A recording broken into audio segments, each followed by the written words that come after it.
मतलब mainly problem क्या होती है कि जब आप बिलोंग करते हो ना chemical engineering non circuital branch like chemical mechanical civil, so basically company के माइंड में एक इमेज क्रिएट होती है ऑलरेडी कि यार ये बंदा थोड़ा सा कोडिंग के लिए अलाइन नहीं होगा and he just looking for a job.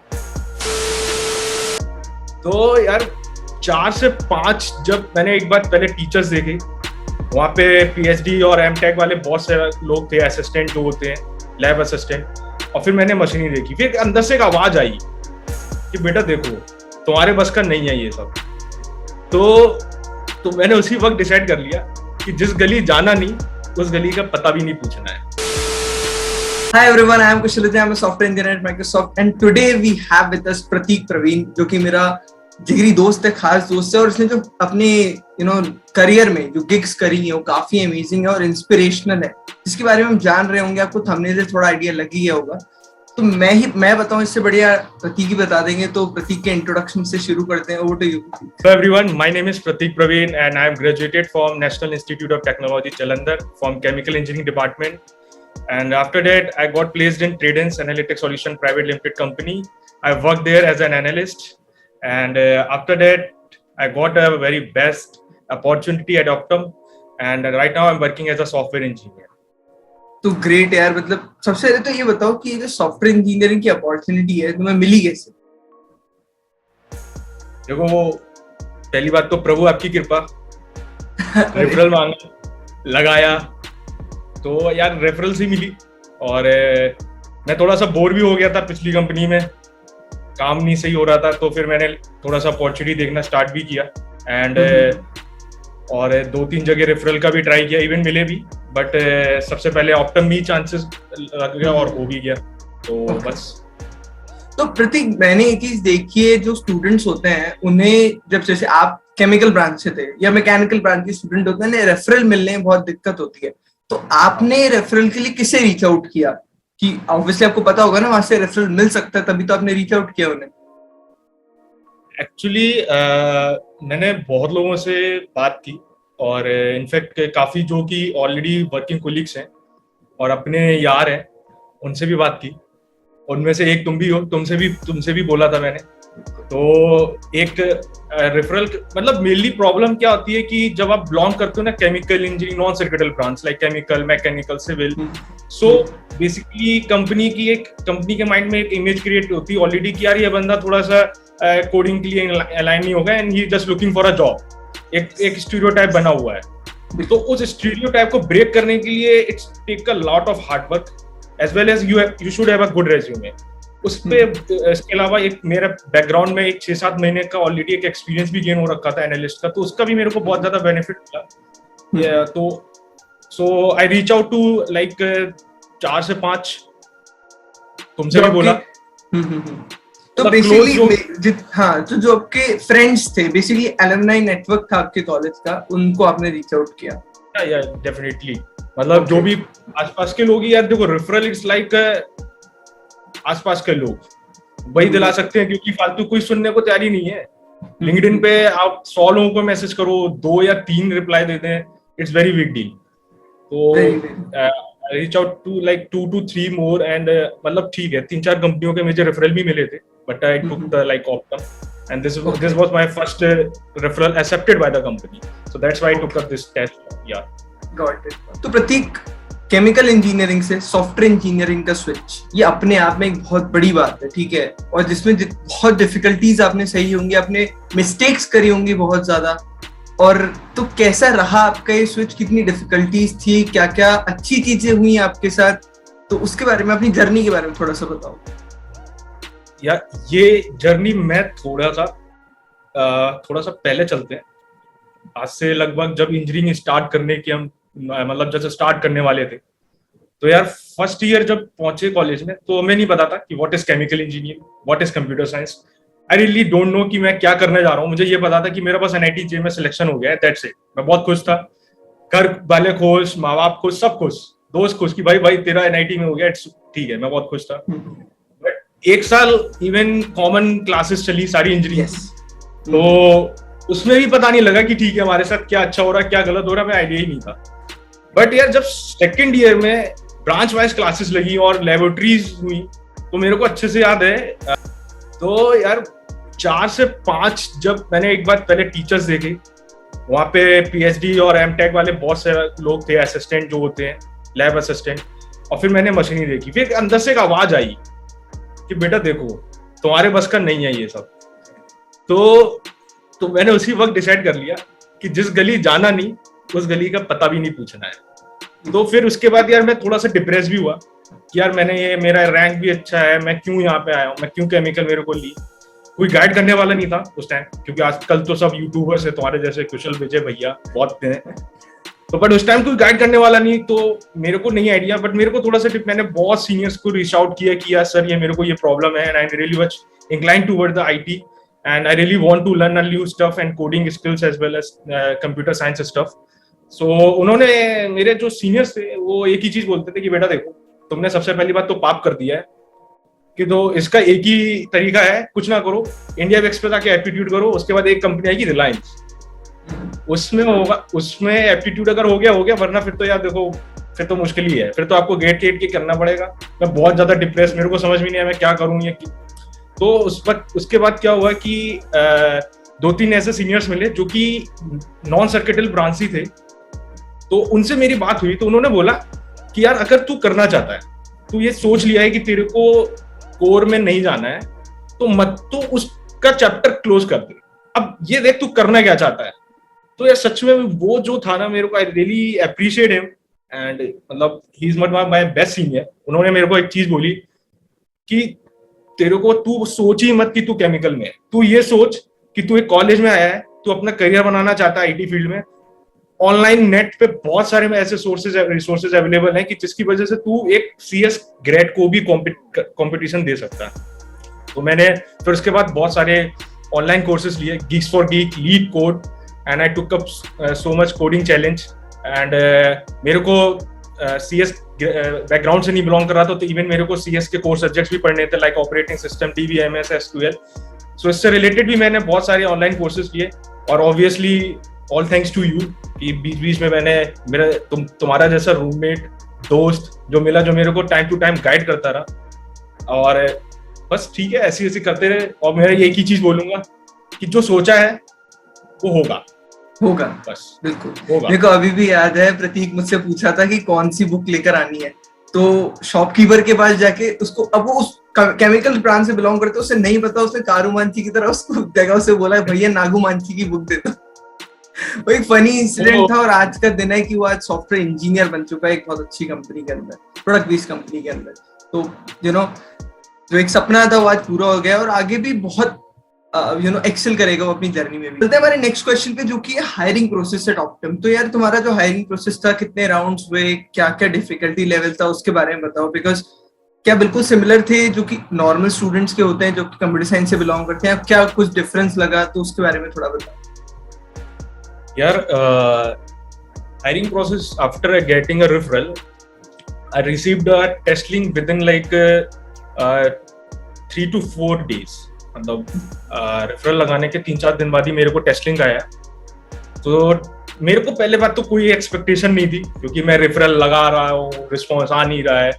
एक जरूर रिस्पॉन्स सबको मिलता होगा, आई नो, जो भी जितने भी अप्लाई करते होंगे ऑफ कैंपस, कि thank you so much for showing interest, I would call you in future वगैरह वगैरह वगैरह। मैं इस रिप्लाई से रियली मतलब मैं थक गया था। तो मेरे को एकदम अचानक से रात के 10 बजे एक पॉपअप हुआ मेल कि your test has been scheduled and test duration will be of 1 hour। सो एक पहला टेस्ट था जिसमें कि अराउंड 25 क्वेश्चंस थे, 24 एमसीक्यू और एक कोडिंग क्वेश्चन था। तो कोडिंग क्वेश्चन का लेवल मीडियम था, मैं इजी भी नहीं बोलूंगा, हार्ड भी नहीं ना, मीडियम लेवल का था। और बाकी एमसीक्यूज थे ऑपरेटिंग सिस्टम पे, डीबीएमएस पे, एज वेल एज एसक्यूएल। तो अगर एमसीक्यू के लिए मैं बोलूंगा, ऑपरेटिंग सिस्टम थोड़ा सा मतलब हार्ड भी था, ऑपरेटिंग सिस्टम से थोड़े से क्वेश्चन अच्छे पूछे गए थे। एंड आई वुड से कि अगर मेरा रिटन टेस्ट का एक्सपीरियंस जो था वो थोड़ा सा मतलब मैं इजी भी नहीं, बट हाँ अच्छा खासा लेवल था। एमसीक्यूज और ब्रेक करना विद इन 70 मिनट्स, मतलब विद अ लेंथी प्रोसेस, मतलब थोड़ा सा दिमाग लगाना था। But after that around 1 week के बाद मैंने वेट किया, मेरे को लगा कि आएगा रिस्पॉन्स की नहीं आएगा। बट 1 वीक के बाद मेरे पास फाइनली टेक्निकल इंटरव्यू के लिए कॉल आया कि आपका एक एचआर का पहले कॉल आया है कि hi Pratik, your shortlisted for our technical interview and आपका इंटरव्यू शेड्यूल कर रहे हैं। तो मैंने कहा ठीक है। फिर हमारा अराउंड 8 या 9 दिन के बाद एक इंटरव्यू हुआ। उसमें इंटरव्यू में भी जो इंटरव्यू था बहुत फ्रेंडली था।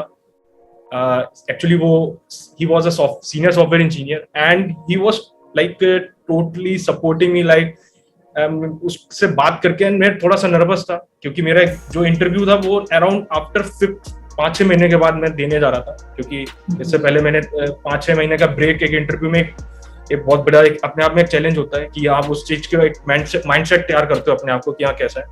आई वॉज नर्वस बट मैं उससे बात करके विद इन 5 मिनट के अंदर मैं पूरा रिलैक्स। फिर उसने जो है मेरे से एकदम नॉर्मली इंट्रोडक्शन किया। उसने बोला से कि प्रतीक जस्ट टेक चिल, मैं इंटरव्यू लेने जा रहा हूँ, मैं कुछ और नहीं गौर करूंगा। एंड मेरे से उसने पहले बहुत ही फनी क्वेश्चन पूछा कि मैं ये इंसिडेंट शेयर भी करूंगा। मेरे से मतलब बिल्कुल अनएक्सपेक्टेड मेरे से क्वेश्चन किया कि Pratik who will you marry, like किस बंदी से, विदाउट जॉब वाली या जॉब वाली।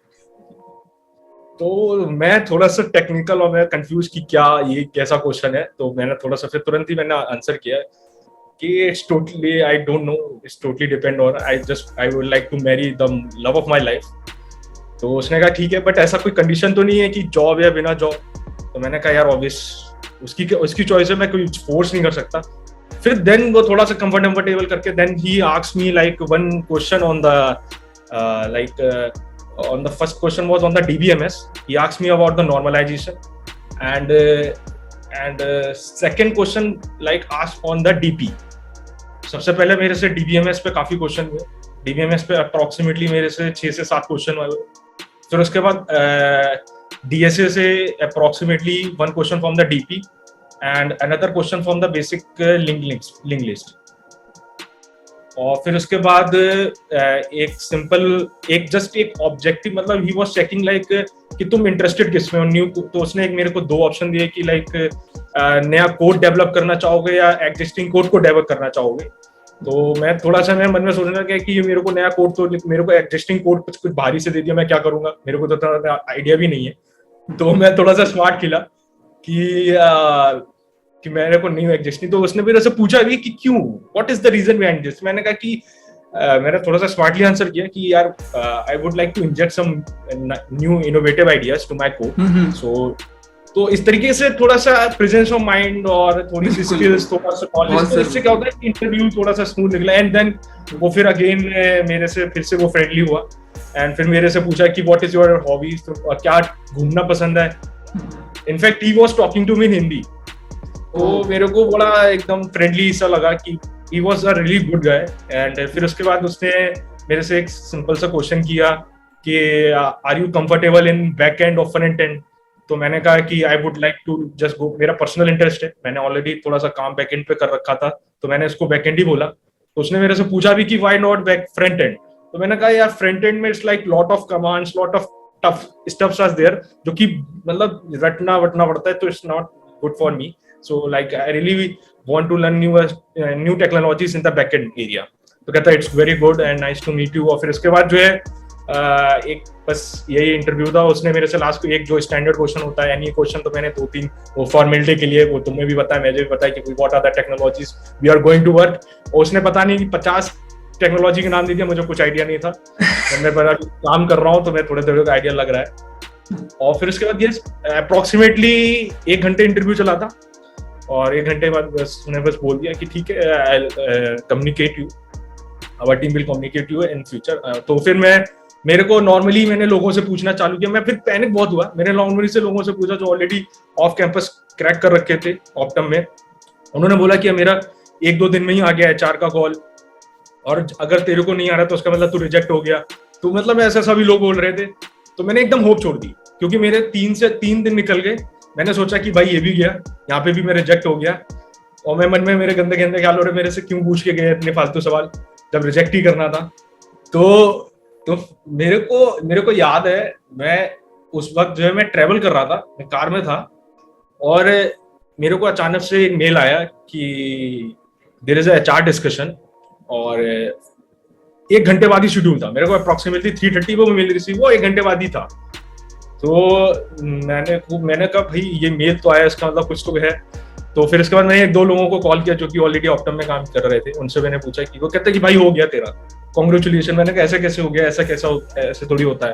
तो कह रहे, फिर मेरे पास जब HR का कॉल आया कि हाय प्रतीक, उसने मेरे से थोड़े से ब्रीफ वो HR क्वेश्चन किए, सिनेरियो बेस्ड थोड़े बहुत थे। फिर उसने मेरे को बताया कि congratulation, you are selected for our position software and you will be working as a software engineer our company. और फिर further formalities were there and finally मुझे लगा कि हाँ और मेरे को याद है पापा के साथ ही था, मैंने पापा फाइनली सॉफ्टवेयर इंजीनियर बन गया हूँ। तो मेरे को 1 दिन का वक्त भी दिया गया था क्योंकि मैं थोड़ा सा वो स्विचिंग करने में लॉट ऑफ फॉर्मेलिटीज आते हैं। तो फिर देन मैंने अगले दिन कंफर्मेशन मेल भेज दिया कि I am really looking forward for this opportunity.